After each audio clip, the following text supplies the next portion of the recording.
Well, I don't think any of us are going to be that much more optimistic today than we were a week ago. But before we get into all that negativity, I'm your host, Josh from Toon Army Philly. I'm joined by my co-host, Dale. How we doing? I'm doing all right. I'm doing all right, apart from the performance today. But Yeah. good. Very good. How about you, Jacob? How we doing? I've been better. Can you hear me? Yep, I can Yeah. hear you. Let me just do one more quick test. Sorry, I forgot. I said I was going to do this, but I didn't do it. Talk now, Jake. Hello, hello. Yep. Back now. Okay, cool. The viewers in Viewerland can hear you. I logged in as a viewer real quick and can hear you. Yeah. We're all good. It's not just us in the studio and anything. So please put in your comments. We're going to have a lot to talk about. I think there's going to be a lot of annoyance, but let's go through the housekeeping. First of all, not to toot my own horn, but we worked really hard, tried to do some branding. Lee likes the catchy names. For you guys are probably well aware of the last word. So have that notification bell click so you can check out the last word and all that good stuff coming up. But we tried to give ourself a little bit of a name so you guys can keep an eye out as you see it below. You saw it in the title and thumbnails. We call it Full-Time Focus now. So please, share it with your friends, spread it on the socials, hit the thumbs up, consider subscribing. It's free, it's painless, it helps the channel grow. Also, please consider becoming a member. It starts at just 99 cents. So all kinds of goodies. And let's get into the chats real quick right out the gate. I don't think many of them are probably going to be that positive, but Saber saying played like crap. Patrick saying got to have questions for the manager now. Lewis saying so annoyed. Jake, you're a little quiet. Someone's saying so. Maybe just speak a little louder so that way they can hear you a bit better. They're saying, but yeah, things not looking good whatsoever. But I'll go to you, Dale. Where would you like to start? Because I think the main thing is, I guess let's break down the game first. The first half, just like West Ham, a moment from Barnes, very well taken. Let's start with the little bit of positive and get out of the way. I mean, I was hoping that we had a positive because I had all kinds of jokes about Harvey St. Maximin. That really reminded me of an Alan St. Maximin goal with some dribbly bits. But well taken by Harvey Barnes. What was your thought, Dale, on the goal? It was a good goal. And the assist goes to Nick Valmada again with the back heel. Like the flick to Barnes, and I'm thinking he's going to hit it first time. Took it back on the left, and good finish. Good finish. That's a pass. I was thinking, right, we've got this. We've got the lead. Let's go forward. But instead, we went the opposite and parked the bus. I'm like, it's never worked. Every time we park the bus, it never works, and it's just getting more frustrating. But like Nick Valmade had a good first half. He was trying to link in play Bonds and Murphy. We're getting the crosses in, but and then all of a sudden, I don't know what happens. Like a switch. All of a sudden, we're passing goes really bad. I really don't know what to do. It's like I don't like being negative, but unfortunately, it's a negative. Well, I'll build off of that because I'm sure you'll have similar thoughts, Jacob. But one thing he mentioned there, and I'm curious your opinion. Do you think it was that we were sitting off, or do you think that Brentford outplayed us? Because I think in the first half, well, actually, I think it was more of we were outplayed, which doesn't make me feel any better. I don't think it was an intentional effort to sit back, but maybe again, I always say I'm no football tactician. What was your thoughts? It's almost as if like Premier League teams are always developing year by year, and we're just staying the same. We're the same team as last season, if not worse. And it's just like, why are teams adapting but we aren't? Like, we were getting pressed out of the game. We never looked like playing out the back at any point in the game. there was never a space where you thought, oh, we can get through there. But you know, when they're playing out the back, it just feels. You know, Damsgaard obviously a good player. Like he always finds himself in space, but it just you're never comfortable against like these. And it's not like we're playing Man City or Arsenal or anyone or Liverpool. Like we're playing Brentford. They're struggling to stay up. Like it's just I can't put my finger on it as to why. Yeah, yeah, and you made another point that I made a strong observation of, in particular in the first half. It just looked like they were suffocating us with the press. It reminded me so much of what we're used to seeing us do to teams. And one of the silver linings I was thinking going into halftime, because we were winning still, unlike versus the West Ham, was I was wondering if there was an element of, okay, you weathered the storm. And this time, because we at least weathered the storm, maybe when Eddie Howe lays into him at halftime, hopefully, there's a response and things like that. But there really was no response. No. I mean, was there, Dale? No, there was no response, and I hate bringing it up again. Nick Pope, he gave me nightmares all the way through before he got taken off. In the first half, the free kick, I don't know what he was doing, nearly cost me a goal there. And then in the second half, and then Corners coming punching, I went, no, just go and catch the ball. Don't punch. It never works for you. It never does. He doesn't learn, and he was nowhere near the ball to get that. And then Brentford just got an easy second, and I'm like, I went straight away.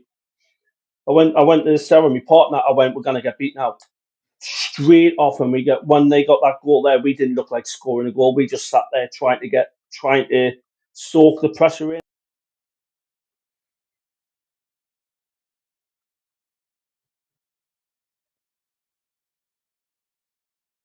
100%.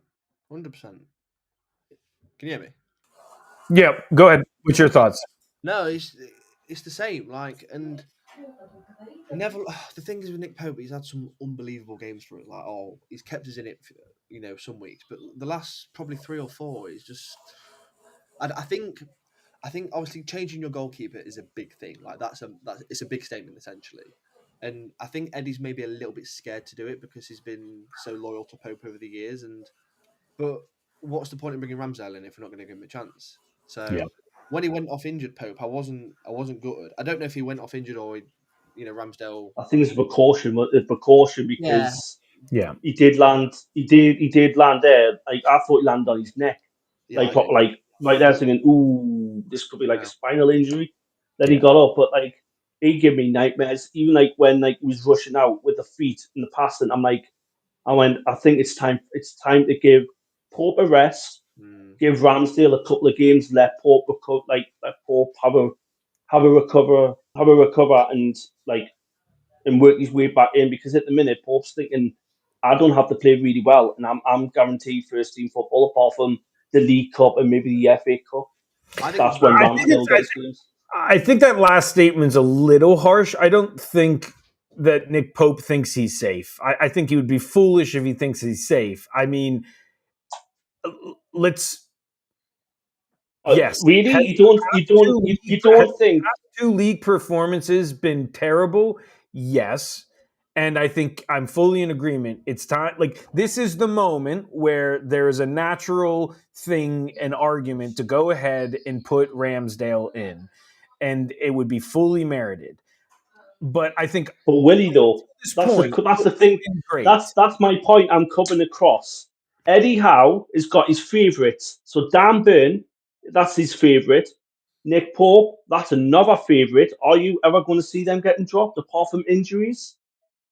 I would say, real quick, just to respond to that, I would say my personal opinion on Nick Pope is, before today, I do not think I've ever felt that Pope was in and I didn't want to see him. I have felt that way about Dan Burn. I will agree with you there. And trust me, I'm going to eat a crap sandwich after all the gloating and love I gave Dan Burn. I'm about to frickin' roast the hell out of him. He played like absolute fucking shit today. Mm-hmm. I mean, we're going to go there.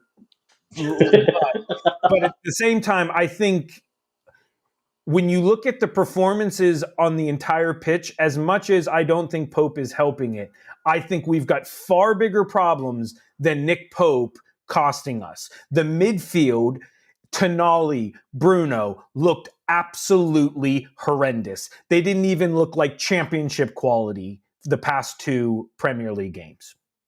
We just look so flat and fatigued. Like, it's like we played 7 games this week. Like, I know we played midweek, it's no excuse. Every team does it. And just before Burn got sent off, you could see it. Everyone could see it. Burn needs to come off. Get Hall on. I know he's a little bit, he's coming back from injury. You don't want to give him too many minutes. I get that.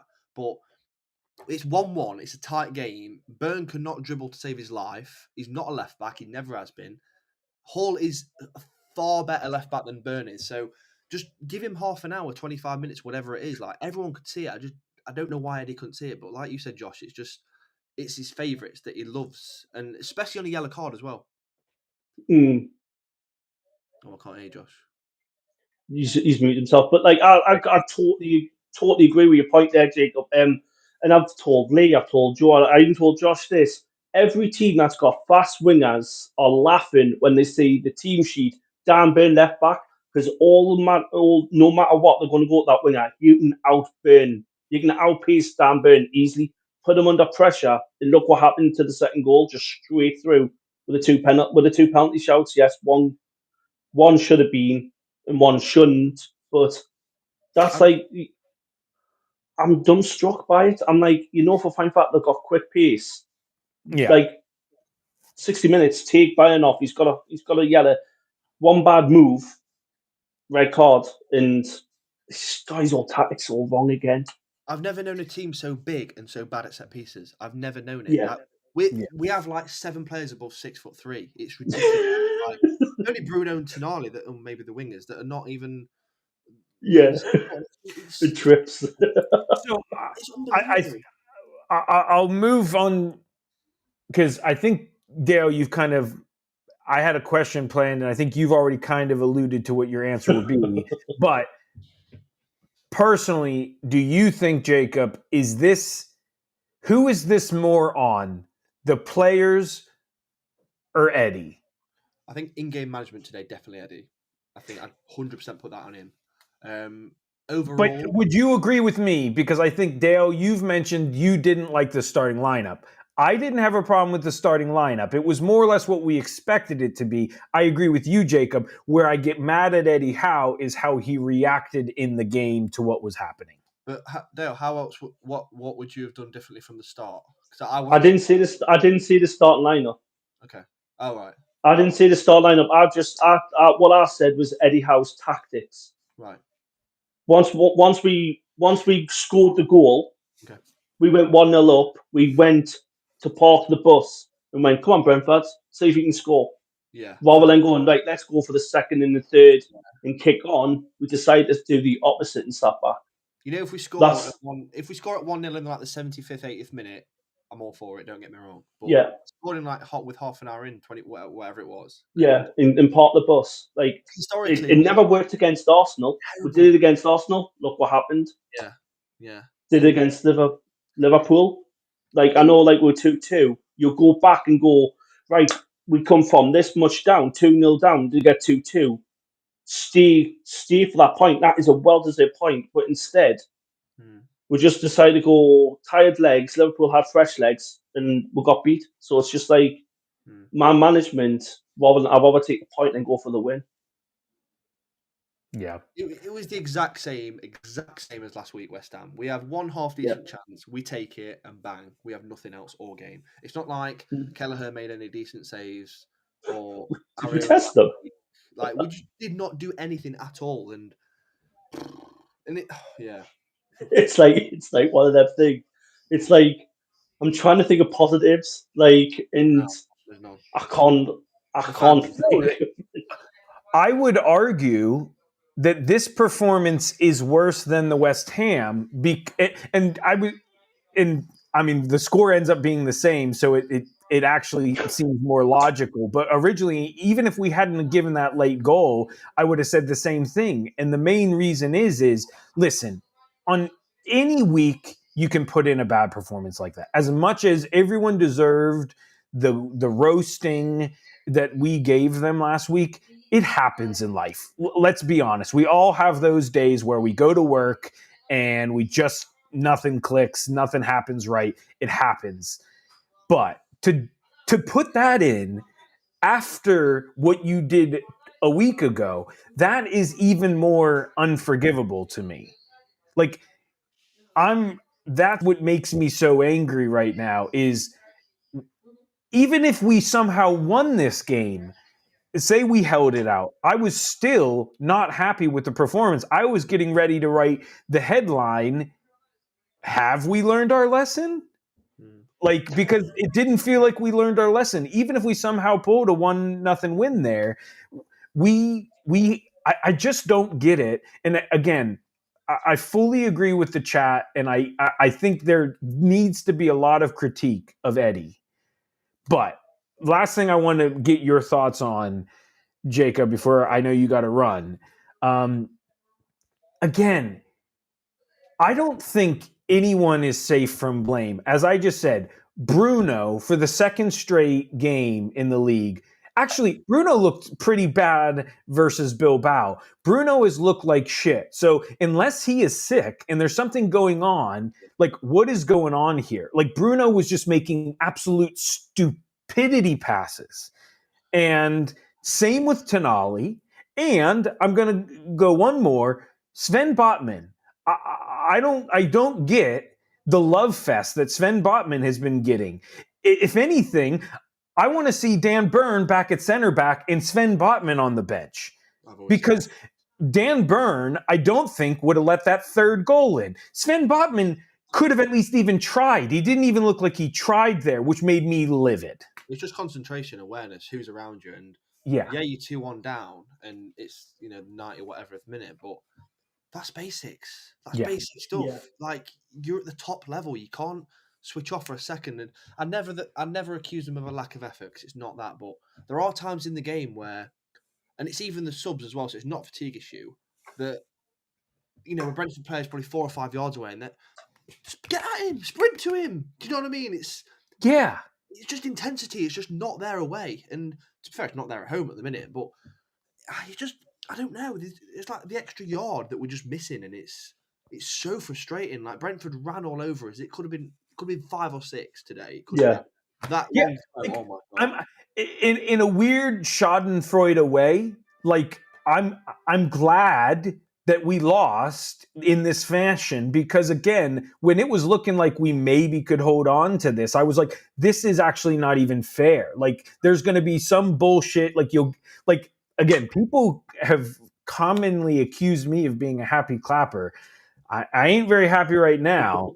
But my point being is like, if we keep putting this in, as much as I love Eddie, and I don't redact any of the statements that I've said, if we see a few more of this is like, we right now are fucking Tottenham of last year. Yeah, that's a good point. I don't care what we do in the UCL. At this point, I'd rather see us get knocked out. Like, I'd rather us not even proceed because it's more important. I mean, listen, as a fan, of course, I want to see us do his best. But the problem is we live in a PSR world. And in this PSR world, it's more important. And we have to put more of a priority on getting back there than trying to win what's in front of us. I mean, of course, as a fan, I'd rather see us win the Champions League. I think we joked about it last week. If we somehow won and got relegated, would you be upset? And we all jokingly said no.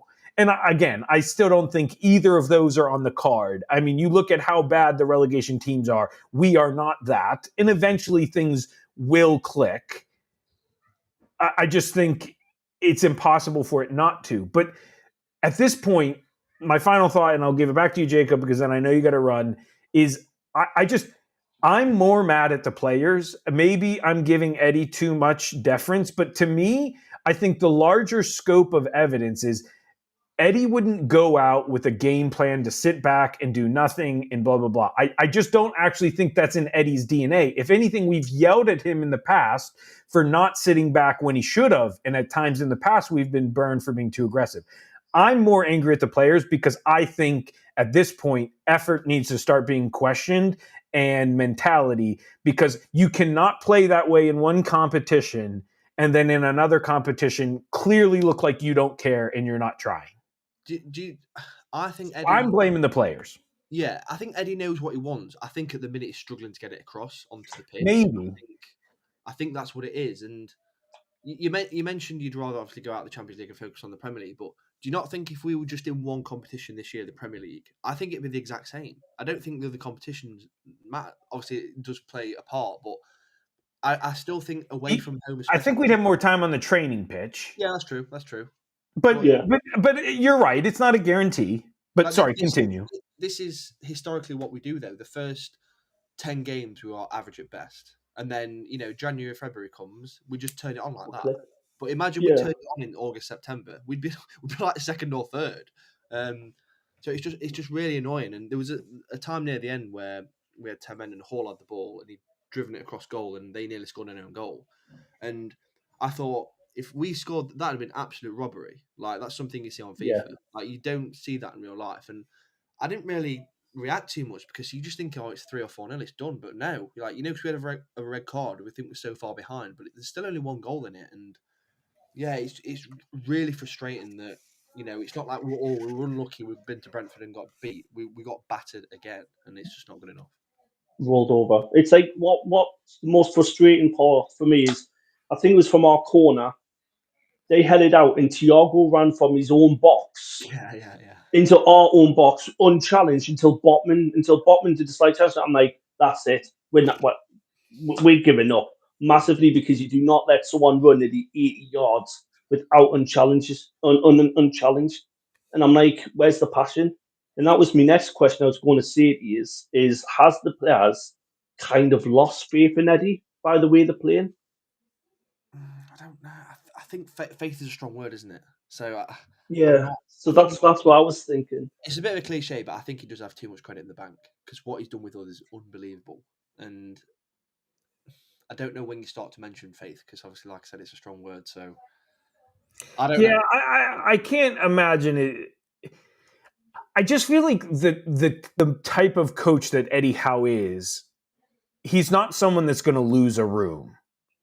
I just don't think he's divisive enough. Like, maybe he might lose the room, and like you said, Jacob, them understanding what he's trying to have them do.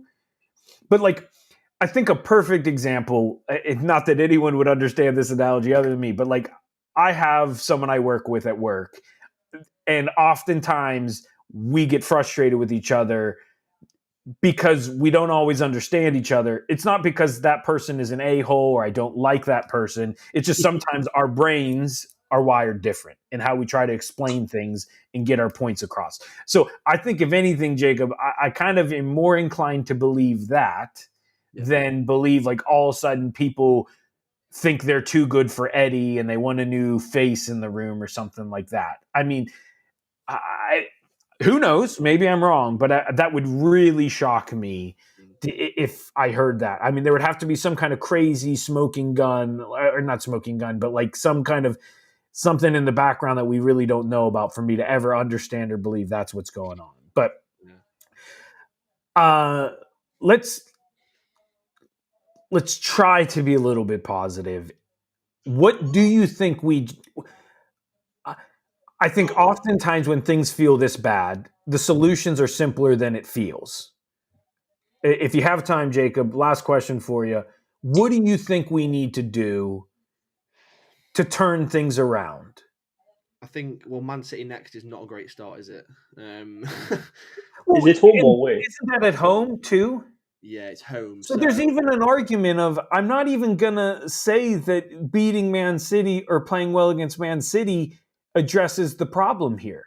The problem is, I mean, listen, our problem is not that we're actually, in the whole grand scheme of things, playing bad. I mean, going into this game, we've won 7 out of 10. So now we've won 6 out of 10, which is still decent in all competitions. It's not our holistic form that's the problem. It's if we're going to try to get back in the Champions League, you cannot, no offense to the Brentfords, but you can't be losing to Brentford, who haven't been that amazing this year. I mean, they've been better than people thought. Many thought they might be relegation material. But anyways, I'll go back to you and let you finish your thought. But what do we have to do to fix this? I think, I don't usually say this, but I think the international break's come at a good time for us. I think if we were to play away again next, I know we've got Man City at home, but if we were to play away again next, I think there'd be a lot of hostility, a lot of pressure, and I don't think it'd be good. So I know we have a lot of internationals, so I just think a lot of work on the training ground. I know it's an easy answer and it's cliche, but I just think I don't know. I just think you've got to do it. I know it would never happen, but I'm just curious. You guys probably have a longer knowledge than I do. Has there ever been a time like this where like a team has been like, no one's going to international duty? Because I almost wish as a team we just say, no, you're staying here. We need to practice. Maybe. Well, Eddie can't he? He can turn around and withdraw players. He can go, well, I don't want. Yeah, for instance, if Bruno was on international, I don't want Bruno. I want Bruno withdrawn from the squad. So he can't. Eddie Howe has got to see if he doesn't want his players to go. He can say, I don't want to go. Just lastly from me, brother, were you surprised that Nick Pope was in the England squad? Because I was. Yes. I was very yes. Really? I mean, I don't know. Okay, I say no for two reasons. There were a lot of people in this one, so I think, and I've even heard some others say it, like, hey, Tuchel's kind of doing a people who are on the edge squad, because I think you guys have already qualified, so your results don't matter this break for England, I think I've heard. Correct me if I'm wrong. And the second reason why is, again, I still do stand by. If you rewind a week and a half ago, I would have argued you to death that there was no reason to drop Nick Pope, other than the hipster reason of you want them to do more with your feet. But Nick Pope had done everything I wanted him to do as a goalie up until then. Now, in the last week and a half, everything has gone south. Fully agree. Yeah, it's definitely a weird one. I think if we weren't qualified and we were like, neck and neck with someone to qualify, I think then I don't think he'd be in, or a few of them. Oh, I agree. Yeah, but yeah. That's a question. Why do you gotta name 3 goalkeepers? Don't know. Because you're not really going to use 3, are you? This is a debate. In hindsight, you probably use 2. So I would always just pick 2 goalkeepers and then use that one for an extra defender, midfielder, or striker. You don't need to name 3. Yeah, I've got to go. But just lastly, it's always a little debate whether you take 2 or 3 keepers to a major tournament. But if you take 2 and one gets injured, you're a bit like, you know what I mean? So, but yeah, it's one of those when it rains, it pours. It's just literally that. It probably will end up happening. Well, I thank you again, Jacob. If you got to run, cheers. We'll catch you soon. But one of the things, again, it's funny. You can go and watch highlights. I don't think in football you have the same thing, but in hockey, it's funny. Not to make this about hockey, but little side tangent. They have in hockey what's called an emergency goalie. And they literally are not for either team, because in hockey, you can only for any game name 2 goalies. And there have been rare occasions where literally both goalies get hurt, because you can make unlimited subs as long as they're on the bench, because hockey's different, you rotate and whatever. But you can watch some funny YouTube stuff, side tangent of emergency goalies, and they're like literally people that are like an accountant by day, and then they just like yeah. But while we're at a quick pausing point, please, thank you all for watching. Hit the thumbs up. Let's hit 50 likes, guys. Please, it would mean so much to us. We put a lot of time and effort into it, and it means a lot that you choose to spend time with us. There's a lot of other channels out there. We understand that. Let's go to some of your comments and see what you guys are wondering and asking us about. Design is joking that a 40-year-old Almiron would be better than Elanga. Robert's kind of agreeing back with what I think we were saying a few moments ago, that the ownership group's probably getting a little bit impatient. Big Jordy said we spent over 500 million. Man, got to do better than this. Yeah, I think we got to do better. The only thing is I think a lot of the blame is actually with people that have been here. I don't really, Alanga's the only one I feel like you can go at. And listen, Alanga's performance was not relevant to today's outcome, really. So I think as much as Alanga didn't do anything today, I don't think Alanga was responsible for anything today. I agree with you, YN. As much as I like Pope has not been claiming it as much, which is the things that I historically have defended him for. Is I liked that he was more confident in his box. So I wonder if something's gone on, because he kind of did the same thing a few years ago when he got hurt. He lost that confidence and aggressiveness in just coming and claiming balls. But keep your comments coming, guys. If you can, put a Q at the front. If you got a question, we'd love to hear your thoughts, hit upon your points. Put a Q, or heck, if you're feeling really generous, give us a little super chat. It would mean the world to us. And we'll make sure to get to your question, as it's just me and Dale till the end. But I'll come back to you, Dale. Obviously, we've talked a lot about what's to blame. I asked Jacob what he would do to fix it. What do you think, from your opinion, we need to do to fix it? We need to go back to business, like basics. Just like, even if it's just like defender drills, midfield drills, striker drills, just go back to basics and just get the players getting like onto one, like on a wavelength again, because they were so far off there. The passes were sloppy. Yes, we had a midweek game, but everyone, like what Jacob said earlier, everyone has. You had the players that he didn't really play. He could have just put like Miley on, like start Miley, give Bruno and Tonali a rest. Maybe that's why. Maybe they're fatigued because they're playing game in, game out all the time. They might, like, we know Tonali runs so far. I think it's just like today, them two were just tired. Fatigue.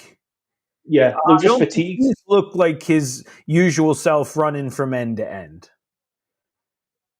Exactly. That's what I think it is. It's just like, because Eddie Howe doesn't really rotate much, and maybe like the likes of Dan Burn playing left back constantly over and over again, tired legs, and that's why we've got the squad, we've got the depth, we can just rotate. Like, maybe Alanga should have started and bring Murphy on, because Murphy looked like the team just looked fatigued. Yeah, I agree. Murphy over and over again. Murphy had one of those performances that, again, why the naysayers say, hey, don't get too high on Murphy, because again, he will put in an occasional game like that. Not that I think he did anything heinously bad, but he really didn't offer much. Him and Trippier just looked rather lethargic. The main thing that just boggled my mind was how many times the pass from the back four went to a midfielder, and that pass itself did not look very confident. But then on top of that, it was received by the midfielder, and the midfielder was either already being pressed because they were given like a suicide pass, or they had the time and space, but it was like they didn't know what they wanted to do with it, which, again, not that long ago, many Newcastle fans were making an argument, do we have the best midfield three? I think on current form, 100% no. But I think this is reasons why people would have disagreed with us back when we were trying to make that argument. Is, to be fair, I don't think this is the first time we've seen a string of midfield performances like this since probably about a year ago. I feel like since last November, the midfield looked pretty solid. But it's the extra games. It's the extra games that we like. Obviously, last season we only had the League Cup, the FA Cup, and the Premier League. Now we've got Champions League games as well as internationals, like on the internationals as well. So that's more games on top. But they should be used to it by now. And like, this is where we keep saying rotation and having a big depth squad is great. We have got a good depth squad, but Eddie seems to not choose the rotation. You rather just keep like keep the same. If it's not broken, don't fix it. But at the minute in this time, I'll say the squad, like the midfield, is kind of broken. So he needs to rotate to kind of fix it. And right, this is your time to shine. I know you're on the bench a couple of times, but this is go out there, prove to me that you know what, I'll deserve that first team place. Yeah. You need a bit of fight And competition. listen, to make matters worse, as much as I don't relish it, we have to. I'm sure Chris is just in here trolling us a bit, but right now, how can I actually even argue with it? I mean, they just, granted, it was at home, and I think that again is a different element. But they put in a great performance against Arsenal and stole a point back on the weekend. I mean, at first, I understand we were laughing and saying it was kind of cute and whatever. Things were returned to the mean. But at this point, like, I don't think we're finishing above them. I really don't. No. I think the gap is too far, and unless we go on a tear, it just ain't happening. And that in itself is what compounds almost making this suck even worse. There were so many fans that were saying, oh, it's going to be great watching them get battered every week. And I will be the first to admit, not being a local, the rivalry is probably a bit different for me, especially because I became a fan in 2015. So I only got to experience a little bit of the rivalry before it disappeared for all those years. So I really don't have the connection with it, but I understand what a rivalry is. I mean, again, being fans of others, have some strong rivalries. And my thing is I'd always rather them not be in the picture, because them being in the picture always makes things different. I mean, we can't sit here and laugh and when we beat a Wolves and say hello to Sunderland. We can't have that fun anymore, because right now they're laughing at us. And listen, they have every right to. I mean, if I wasn't trying to laugh about this, I'd probably be crying and fuming right now. I mean, you saw the group chats. I mean, I was raging. Fair play to Sunderland. Like, they went to Stamford Bridge and won. They got a point against Arsenal, which we took the lead just like Sunderland did, but we couldn't keep the lead. We couldn't even keep the draw. We got beat. Sunderland, fair dues. Sunderland started off really well. They're sitting fourth, but that's obviously depending on Man City's game. But everyone keeps saying, oh, but all the Sunderland players, half of them are going to go because of the AFCON. But the main thing is for Sunderland, they're not really bothered about European football or anything like that. They're just focusing on, right, we need enough points to stay up. This year they had one objective: be 17th or higher. That's all that matters. And exactly. See, that's the fun of where we're at right now, is like, I think for the longest time, maybe where the accusation of me being a happy clapper is for the longest time we'd sit there and say, well, things are better than what they were. And that was always the thing we could go back on. But I think we're finally at that point where we're so far gone from it that it is almost irrelevant to use that as some sort of benchmark. Because I think Eddie is the second longest serving coach in the Premier League right now. So if not second, I think he's third. I think it's only Pep and Arteta that are maybe longer than him. So with their current team. Maybe he's fourth, because I think Marcos Silva's been at Fulham. No, Fulham came up the year after we did. Yeah, but I think Marco Silva was with Fulham when they got promoted. Okay, fair enough. Maybe I think so. So you might be, but I know where you're going from. Yeah, maybe. But my point being is it's hard to even remember in some ways the Steve Bruce days, and I think at this point, what becomes success changes. And I think one of the things that sometimes the people we've said, or I've said at times, are being a bit harsh is listen, if you want to get to an Arsenal level, you want to get to a Liverpool level or whatever, where you're always in the picture. I'm not going to say serial winners, but you're always in the picture. Every single point matters, really. Yeah, exactly. And I'm not saying that I don't think we're going to turn this around again. I don't think either you or I are saying that we really think we're in relegation danger. I don't think we are. I mean, obviously we are there at the moment, but as bad as we're playing, I don't think we're playing that bad. But yeah, We need. just, I don't mind if we got beat 3-1 or 3-2, and the lads played out the skins, tried the yeah, best, everything like that. But it's just what's just most annoying and frustrating is the way we're losing games, yeah, especially like we went 1-0 up, right? Kick on, let's kick on, and then straight away in Eddie's mind's like, no, I need to defend this lead. I mean, not from like in Arsenal. I can understand it's in James Park the last 20 minutes.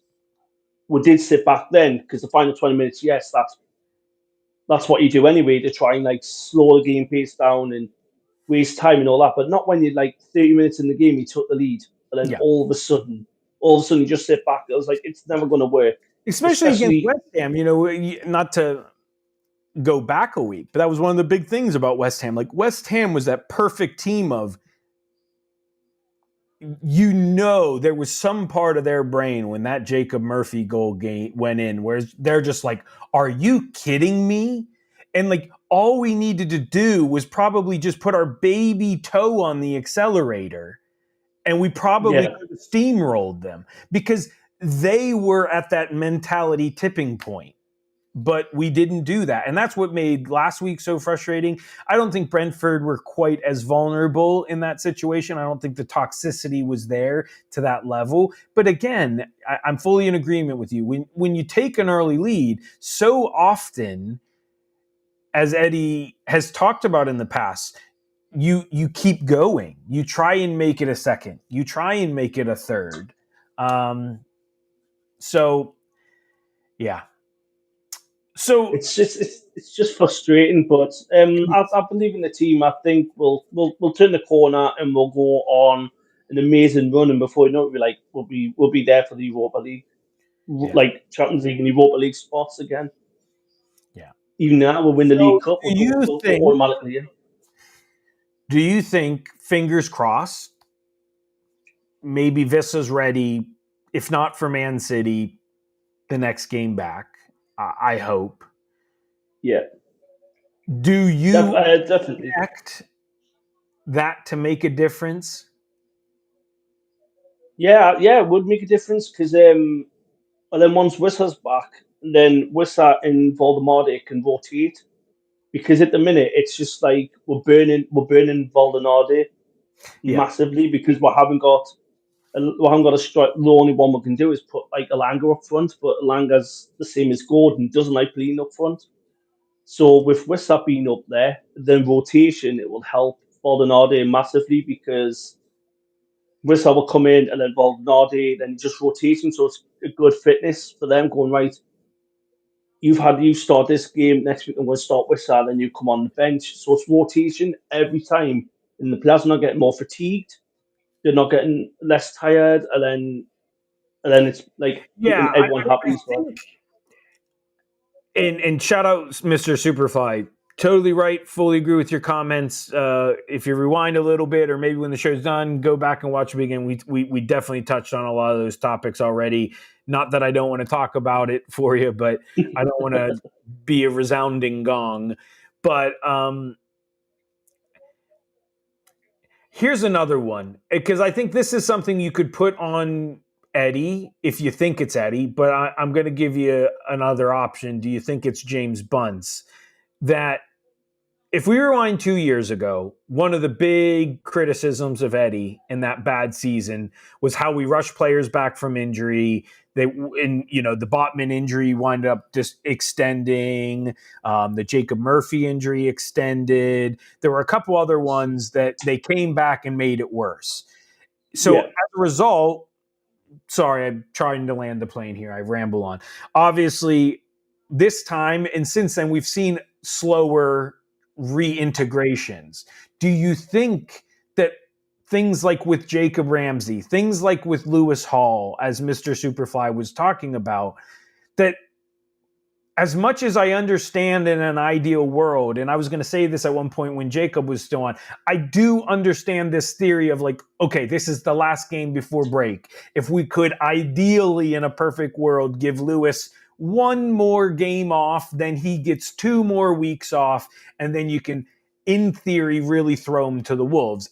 I get that argument, but I actually think that might be what is coming to hurt us. Because, like, let's also not forget Lewis Miley has not looked terrible in the Sandro position when Sandro was sick a couple weeks ago and Lewis had to.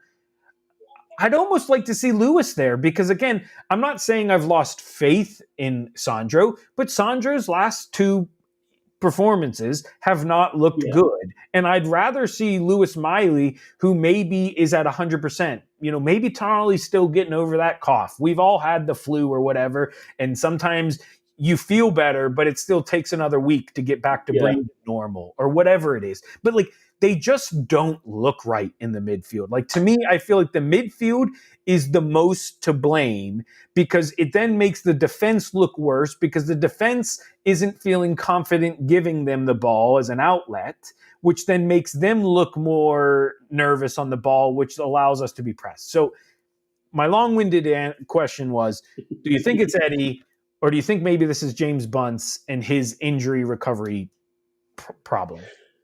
I think it's just a mixture of both. It's just like we've got players like if we've got flu or there, like who else is available, and that goes to be point about Eddie, like blaming part of it on Eddie, like rotation. He doesn't like to rotate as much. Like he does it in the cups and all that, but not in the Premier League. He doesn't really rotate unless he has to with like injuries.